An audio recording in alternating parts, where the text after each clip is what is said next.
E vamos lá para mais um vídeo aqui no canal, hoje falando do setor de saneamento. Nós temos a Sanepar, a Copasa e a Sabesp, as únicas empresas no setor listadas em bolsa. Já me conta aí nos comentários em qual delas que você investe e já deixa um like no vídeo, se inscreva no canal para você não perder os próximos vídeos. Nós vamos falar um pouco sobre dividendos, estimativas, resultados e opinião. Vamos começar com a Sanepar, que vocês têm me pedido para comentar aqui no canal, especificamente dividendos e também a queda das ações. Olha só então, começando com os dividendos. Quem é sócio é ficar ligado porque dezembro vai ter, é bem possível aí que tenhamos a data com, o histórico sinaliza fortemente para isso. A Sanepar tem feito 2 anúncios, junho e dezembro, e tem feito um pagamento. Sempre foi assim, né? Pagamento em junho, com um payout ali entre 30% a 40%, como nós já discutimos aqui em vídeos anteriormente. Então você que está aguardando dividendos é ficar ligado porque o anúncio deve sair no início de dezembro. Agora falando de cotações em queda, por que as ações estão caindo? É sempre o mercado que manda, né? Mas um dos motivos é o resultado da empresa que não veio tão bom. E aí, aproveitando que o cenário fiscal não está tão legal assim, é mais pressão vendedora. E aí também, creio eu, que o mercado já desistiu momentaneamente também daquela questão do precatório, que não deve sair tão cedo. Com sorte vai ficar para 2026, como nós já comentamos aqui também recentemente. Isso tem que passar pelo Congresso e aí, se aprovado, seria incluso no orçamento do ano seguinte. E mesmo assim, a depender de como as contas do governo estiverem, o pagamento pode não sair no exercício seguinte, mesmo sendo incluso no orçamento. Mas o precatório em si, em algum momento ele vai sair porque o direito já foi reconhecido. A questão é quando? Então até lá, já que o resultado não foi tão bom ou não foi tão bem recebido, o mercado vai castigando as ações, o que não é tão ruim. Creio que muita coisa no resultado foi pontual, a gente vai ver já já, e quem sabe a ação cai ali abaixo dos R$ 5 e fica mais interessante, né? Mas vamos aqui aos números e de fato ver o que aconteceu, porque é resultado que faz cotação em bolsa. Vamos ver aqui as principais linhas, direto ao ponto. Olha só, receita líquida atingiu 1,7 bilhão, crescimento ali de 6,5% na base anual. O crescimento da receita foi pelo reajuste tarifário que aconteceu em maio, de cerca de 2,9%, além ainda que a empresa faturou maiores volumes de água e de esgoto, em decorrência também do aumento de ligações. Então, ok, receita subindo, bom para a empresa. Depois disso, EBITDA, aí já começa a bronca do mercado, porque caiu, ficou em 759 milhões, foi uma queda de 2,5% com margem de 44,4%. Então, qual que é a questão aqui? Aumento de custos e despesas operacionais subindo, né? Como a gente sempre discute aqui no canal, se os custos crescem muito, né, ou crescem mais do que o crescimento da receita, como aconteceu aqui no resultado da Sanepar, o EBITDA cai. Então, EBITDA em queda com receita em alta significa aumento de custos, desproporcionalmente falando, tá? E aí eu fui ver aqui na linha específica, né? Quem quiser acompanhar tá na página 7 do release aí da Sanepar. Veja só, a despesa com pessoal subiu mais de 30%. Aqui pode ser um monte de coisa, tá? Pode ser reajustes salariais, pagamento de benefícios, indenizações, enfim. A boa notícia é que muita coisa nessa linha pode ser pontual e que talvez não vá se repetir no trimestre seguinte ou nos trimestres seguintes, mas tiveram outras linhas aqui que também subiram muito, como o serviço de terceiros, indenização por danos a terceiros, além de outros custos e despesas. Então essa parte aqui, creio eu, que assustou o mercado. No geral,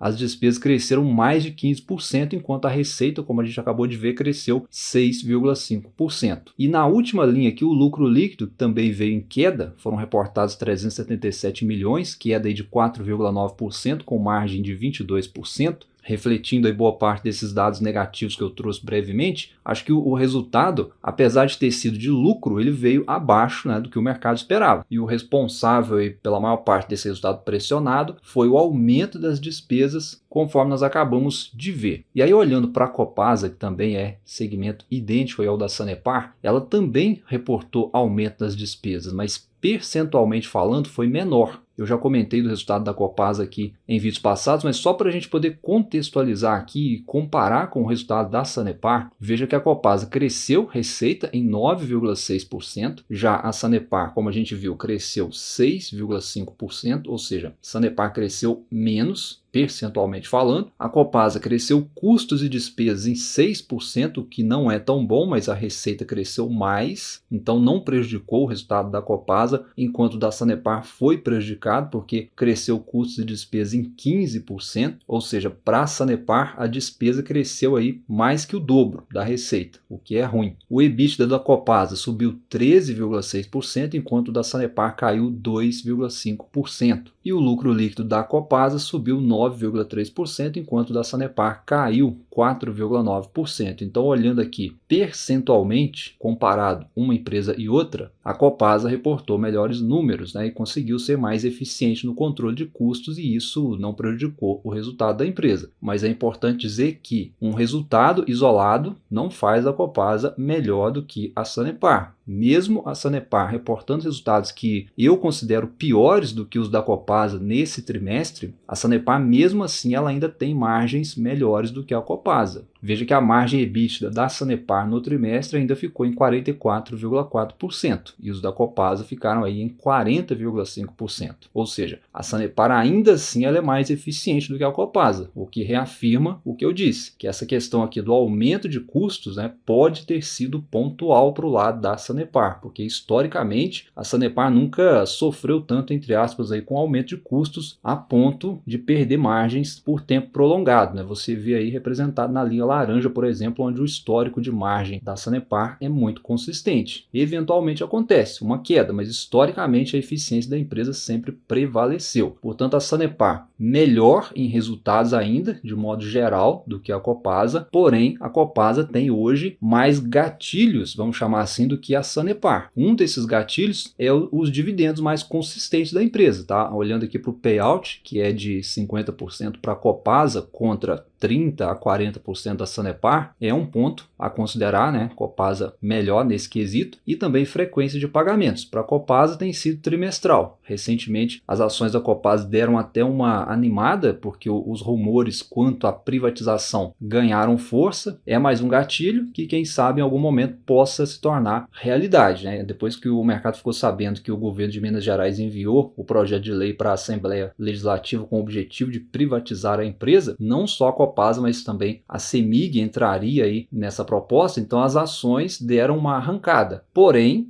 você que é sócio, você que está estudando a empresa, está na expectativa e talvez está até querendo comprar apenas por essa questão de possível privatização, é importante manter os pés bem no chão, tá? Porque a coisa aparentemente também não será tão simples assim. Uma privatização no Brasil é sempre complexa e em Minas Gerais parece ser ainda mais complexa, tá? As notícias dão conta aí do seguinte, ó, nas palavras aqui, por exemplo, da XP em matéria publicada no Money Times. Eles falam assim, ó, a promessa de Zema é antiga e vem desde o seu primeiro mandato. A corretora recorda que um dos motivos de não ter conseguido a aprovação do projeto durante seus quase 6 anos de mandato é justamente o trâmite complicado para se privatizar empresas em Minas Gerais. Há uma proibição na Constituição do Estado que impede qualquer privatização. Ela exige a aprovação do Legislativo e um referendo antes de qualquer tentativa de privatização. Para tentar contornar isso, o governo enviou para a Assembleia um projeto com o intuito de eliminar a necessidade de um referendo popular para a privatização. Então a gente vê que aparentemente será bem difícil aí essa privatização sair tão cedo, né? Eles comentam também na matéria que o relacionamento do governador e a Assembleia Legislativa de Minas Gerais não é tão sólido o suficiente para poder conseguir a maioria dos votos para poder levar isso adiante, ou seja, mesmo aprovado o projeto, nada garante, né, que ele vá adiante se realmente houver aí a necessidade desse referendo popular. A boa notícia é que, enquanto isso, né, isso vai esfriando e as cotações podem voltar a cair e pode ficar mais barato para quem é sócio poder comprar ou para quem está estudando aí poder começar a se posicionar, porque o fundamento do negócio não mudou. Essa alta aí está mais fundamentada em especulação quanto à privatização. Olhando aqui os múltiplos aí dessas empresas rapidamente, a gente vê que eles já são descontados enquanto estatais. A Copasa, se cair, pode voltar a ficar abaixo do valor patrimonial. A gente vê aí, né, que o PL é descontado, mesmo com a ação tendo subido. Esse desconto no PL muito fundamentado pelo lucro da empresa também, né, que é um fato, vem aumentando, como a gente viu, assim como a Sanepar, que também sempre teve bons indicadores, mesmo com a queda de resultados nesse trimestre, como as ações caíram bastante, essa queda acaba sendo positiva porque, como eu falei, o fundamento não mudou em nada, né? O negócio da empresa segue resiliente, segue necessário e nada no momento colocando em risco aí essa perenidade. Mas realmente, né, o grande gatilho aqui para Sanepar e Copasa seria a privatização. Basta a gente olhar o que aconteceu aqui com a Sabesp, né? Se a gente for comparar, por exemplo, o retorno nas cotações, a Sabesp já está virando o jogo aí para cima das duas. Se a gente incluir dividendos, né, aí sim ela ainda perde para a Copasa, porque a Sabesp nunca pagou grandes dividendos e a Copasa recentemente pagou muito dividendo extraordinário. Mas olhando esse crescimento, a gente tem uma noção do que pode acontecer, né, ou do que aconteceria se de fato uma Sanepar ou uma Copasa viessem a ser privatizadas, né, olhando aí para o que está acontecendo com a Sabesp. E aí falando nisso, vamos ver aqui se, por exemplo, a Sabesp está melhor em resultados do que as outras duas empresas do setor. Empresa pós-privatização, espera-se melhores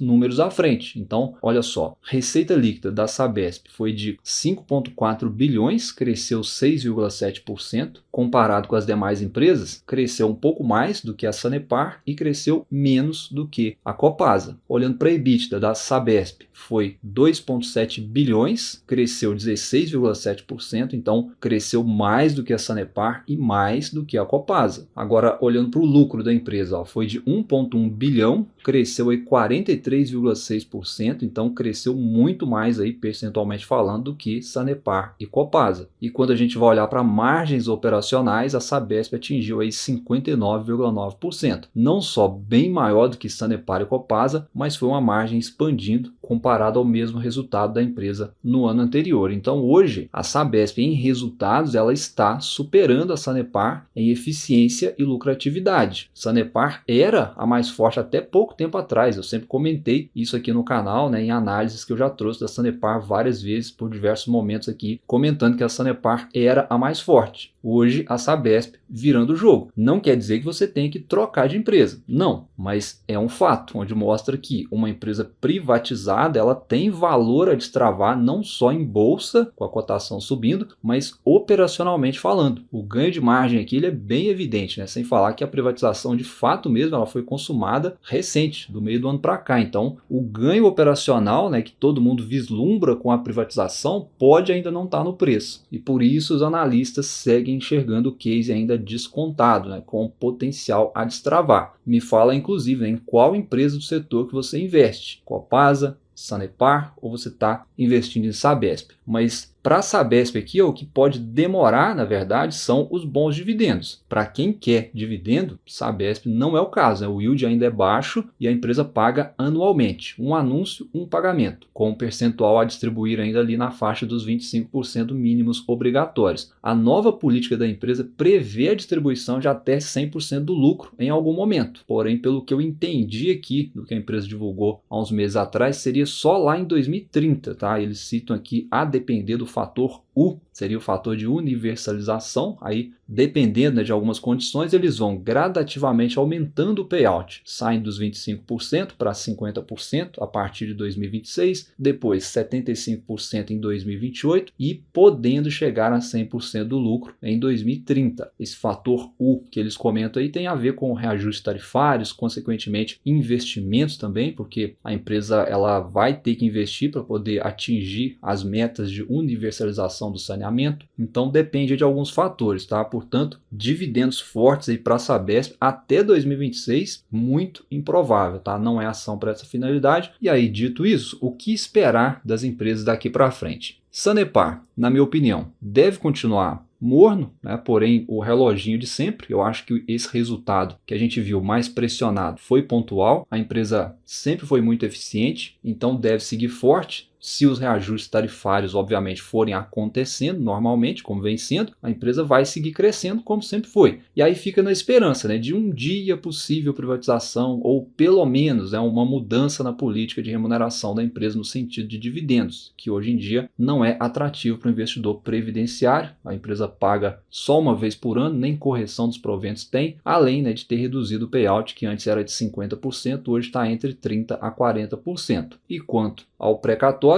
como eu comentei, e o possível dividendos, né, de 40%, 50% se a empresa fosse pagar tudo para o acionista, com sorte, só em 2026. Já a Copasa, por estar no mesmo segmento e por ser também uma estatal, a tese é muito semelhante à Sanepar. Porém, aqui existe a esperança de privatização, além do fato, né, que a empresa pode melhorar operacionalmente, independente de privatizar ou não. Se a Sanepar consegue, a Copasa também pode, mesmo sendo estatal. E aqui nós temos o atrativo para dividendos, que é o payout de 50%, né, que é um bom payout, e os pagamentos trimestrais, que também favorecem ali para o investidor previdenciário. Talvez para a empresa ser mais forte operacionalmente, né, deveria reduzir o payout, como a Sanepar fez. Mas até então é algo que não faz muito sentido para o estado de Minas Gerais, que precisa do dividendo. E já a Sabesp, agora privatizada, é aquele negócio. Vai investir, investir e investir, além do principal, que é enxugar custo. Eu estava até lendo uma matéria aqui que saiu bem próximo da privatização da empresa. Olha só, né, como que uma estatal ela é inflada. Nas palavras aqui dos entrevistados nessa matéria, posso até deixar na descrição para vocês, tá? Mas ó, a avaliação é de que há muito espaço para corte de custos. A Sabesp registrou margem EBITDA de 54,3% e custo operacional de 10,8 bilhões em 2023. Enquanto nas empresas privadas do segmento os números costumam ser melhores. O caminho de cortes pode passar por programas de demissão voluntária e otimização de despesas com contratos de serviço. Abre aspas. Na Sabesp, o custo médio de cada funcionário é 250 mil, enquanto nas empresas privadas não passa de 100 mil. A companhia tem espaço para reduzir seus gastos pelo menos pela metade. Fecha aspas, então é isso que o mercado espera de uma empresa privatizada. Desinflar a máquina e otimizar lucro. Enfim, me conta aí nos comentários o que você acha das empresas de saneamento na nossa bolsa, em qual delas que você está investindo, e se você ficou até aqui, um abraço, bons estudos e até a próxima.